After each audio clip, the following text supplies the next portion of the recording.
বিশাল চমৎকার একটি ফসলের মাঠে আমরা এখন এসেছি। এখানে সরিষা ক্ষেত রয়েছে, সরিষা ফুল ফুটেছে, অসম্ভব সুন্দর এবং ভালো লাগার মতো। গ্রাম বাংলার ঐতিহ্যবাহী মাঠগুলো যেমন হয় তেমনই একটি মাঠে আমরা এসেছি। গ্রামের চারপাশে ছোট ছোট বাড়িঘর আছে এবং ছোট ছোট গ্রাম বা পাড়া মহল্লা এমন আছে, এটাই বোঝা যাচ্ছে। আর বিস্তীর্ণ এই মাঠ, অর্থাৎ এই সবজির মাঠ, সবজি চাষ করে এখানে, তারপরে এই যে সরিষা চাষ করেছে, অসম্ভব সুন্দর, ভালো লাগার মতো।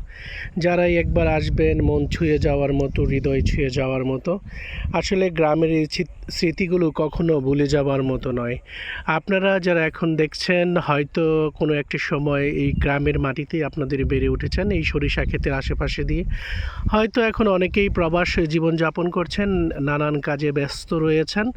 আজকে চেষ্টা করলাম আপনাদেরকে একটু দেখানোর জন্য, একটু ভালো লাগার জন্য গ্রাম বাংলার ঐতিহ্য। সবাই ভালো থাকবেন, সবার সুস্বাস্থ্য এবং দীর্ঘায়ু কামনা করছি। ধন্যবাদ সবাইকে।